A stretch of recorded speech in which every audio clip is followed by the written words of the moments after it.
Hello everyone, आज के lecture में हम डिस्कस करेंगे मैथमेटिकल फिजिक्स के एक प्रॉब्लम को जो कि पूछी गई है CSIR नेट जून 2024 में। देखिए उन्होंने क्या कर रखा है, एक फील्ड वेक्टर दे रखा है बी, और जो वी वेक्टर है वो इस तरीके से डिफाइन कर दिया कि del of B is equal to V है।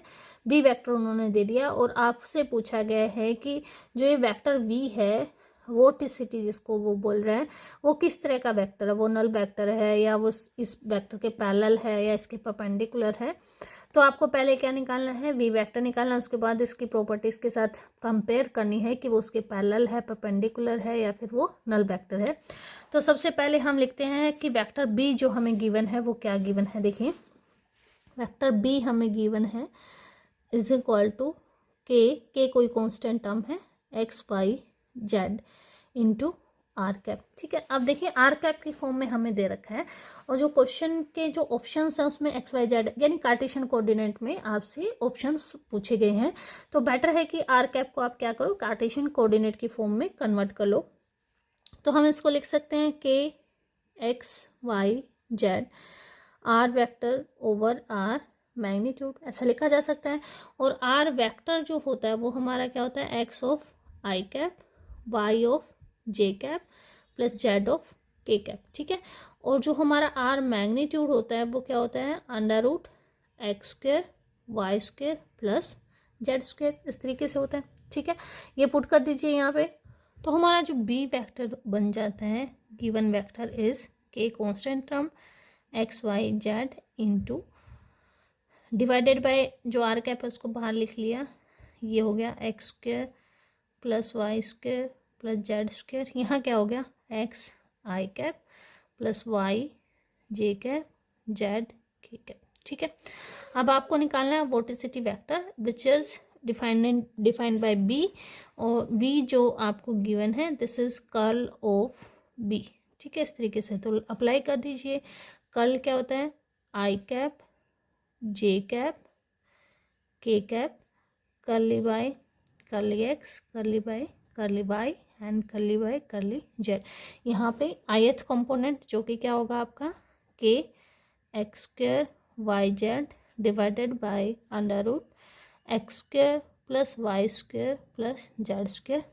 ith कंपोनेंट होगा k x y square z divided by under root x square y square z square, and kth component is x y z square over under root x square y square plus z square। ठीक है, ये solve कर लीजिए। अब देखिए पहले हम y i component लिखते हैं। i कंपोनेंट हमारा क्या हो जाएगा, ये रो छूट जाएगी, ये रो छूट जाएगी दिस।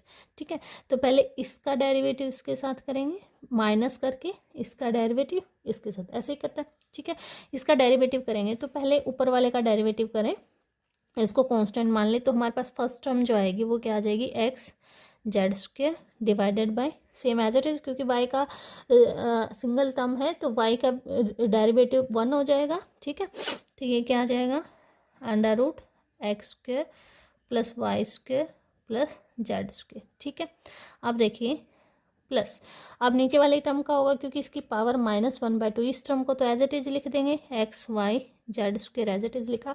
नीचे वाली टर्म की पावर -1/2 है तो पावर आ जाएगी -1/2। ठीक है, पावर एक सब्ट्रैक्ट हो जाएगी, पावर सब्ट्रैक्ट होगी तो -3/2 हो जाएगी। और जो ये टर्म है इसका डेरिवेटिव यानी कि ऊपर हो जाएगा into 2y divided by x square plus y square plus z square raise to power 3/2। ठीक है, अब माइनस साइन, अब ये टर्म सोल्व करते हैं, अगेन वही सेम टर्म। अच्छा, इसमें हम k को भूल गए हैं, जो k वैल्यू यहाँ पे थी ये वैल्यू आपकी साथ में रहेगी ये। ठीक है, अब इसका करेंगे, z का रहेगा 1 तो ये आ जाएगा minus k x y square over under root x square plus y square plus z square. ठीक है, अब क्योंकि इसका आप डेरिवेटिव कर रहे हैं, आगे नेगेटिव साइन है, क्योंकि नेगेटिव साइन है ना, या तो इसको ऐसे ब्रैकेट में कर लो। ठीक है, फिर कंफ्यूजन नहीं होगा। अब इसका करेंगे हम डेरिवेटिव जैसे कि इसका क्या था, तो जो ऊपर वाली टर्म वो एज इट इज लिख दिया हमने, प्लस में क्या आ जाएगा k x y square z, into में इसकी पावर -1/2, इंटू में यहाँ पे जो टर्म है 2z divided by x square plus y square plus z square. ठीक है, अब इस टर्म को देखिए, यहाँ पे क्या है -1/2, यहाँ पे माइनस माइनस +1/2, ठीक है। ओके, यहाँ पे k है, x की पावर देखिए कितनी सिंगल पावर, x की पावर देखिए सिंगल पावर है,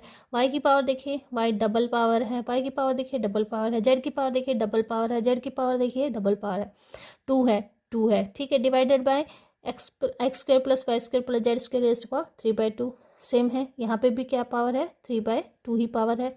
अब ये टर्म तो क्या है माइनस माइनस प्लस टर्म है, और ये टर्म क्या है आपकी माइनस टर्म है, तो ये टर्म क्या हो जाएगी इसके साथ कैंसिल आउट हो जाएगी। यानी हमारे पास जो आई कैप में बच रहा है वो के तो बाहर आ जाएगा, कि हमने बाहर लिख लिया। आई कैप में हमारे पास क्या बच रहा है, आई कैप में आपके पास बच रहा है यहाँ से x(z)² आएगा और यहाँ से -(x)(y)² आएगा, तो x को बाहर लिख लिया, z² - y², ठीक है, divided by √x² + y² + z², ठीक है। ये आई कैप हमारा वेक्टर आ गया। सिमिलर मैनर में आप निकाल सकते हैं जे कैप, ऐसे ही करके बस डेरिवेटिव करना है, सिंपल डेरिवेटिव करोगे। जे कैप के लिए ये रो छूट जाएगी, ये रो छूट जाएगी, दिस है ना, इस तरीके से आप कर सकते हैं।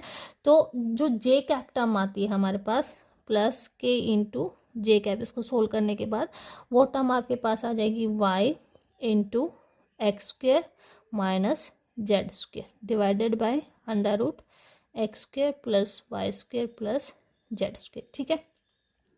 के जो आपकी के कैप जो टर्म आ जाएगी, के कांस्टेंट टर्म है इंटू के कैप टर्म आपके पास आ जाएगी z into y² - x² divided by √x² + y² + z², ठीक है। एंड सो ये हमारे पास निकल आया वेलोसिटी वेक्टर। अब हमें बात करनी है कि ये परपेंडिकुलर है या फिर पैरेलल है, क्या है, तो उसके लिए हमें एंगल देखना पड़ेगा। एंगल हम देख सकते हैं बी के साथ, बी हमारा वेक्टर ये है, ठीक है, इसके साथ एंगल देखना है। तो आप इसके साथ क्या करना है आपको, आप निकाल लीजिए v.b क्या है, ठीक है, v.b प्रोडक्ट क्या आता है, इससे पता चल जाएगा कि वो परपेंडिकुलर है या पैरेलल है, क्या है। तो देखिए जब आप इसके साथ डॉट प्रोडक्ट करेंगे तो ये जो टर्म है दोनों में नीचे सेम है, k² over x² + y² + z² बाहर आ जाएगी सब में से, है ना। सबके साथ k मल्टीप्लाई, सबके साथ k मल्टीप्लाई है, सबके साथ ये टर्म मल्टीप्लाई है, यहाँ पे भी सबके साथ ये टर्म मल्टीप्लाई है, ये बाहर आ जाएगी। यानी आई की टर्म का आई की टर्म के साथ जे की का जे, ऐसे ही डॉट प्रोडक्ट करते हैं। तो यहाँ देखिए हमारे पास क्या है x, यहाँ के टर्म लिखते हैं पहले x z² - y², यहाँ पे टर्म क्या है x² by z, ठीक है, इतना लिखा।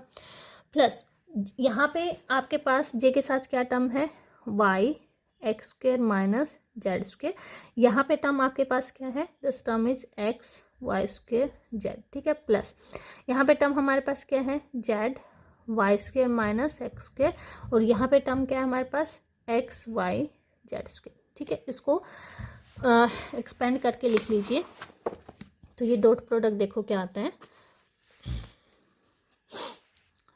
Equal to k² over x² + y² + z² into, इसको फर्स्ट टर्म को पूरी को मल्टीप्लाई करेंगे तो क्या आ गया x³ z³ और y माइनस ये क्या आ जाएगा आपका, यहाँ मल्टीप्लाई करेंगे तो अगेन x³ बन गया, ठीक है, और y³ बन गया और इंटू z, ठीक है। प्लस में ये टर्म करेंगे तो देखिए x एक 2 यहाँ एक या x³ हो गया, y³ हो गया, z हो गया, माइनस यहाँ देखिए x तो सिंगल पावर है, y 3 पावर है, z 3 पावर, प्लस यहाँ देखिए x तो सिंगल पावर है, y 3 है, z 3, माइनस यहाँ देखिए x 3 पावर है, y सिंगल पावर है और z³, ठीक है।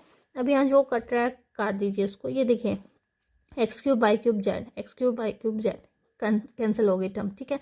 यहाँ देखिए आपके पास x³ z³ y, x³ z³ y, ये टर्म कैंसिल हो गई एक दूसरे के साथ, ये दोनों टर्म एक दूसरे के साथ कैंसिल हो गई।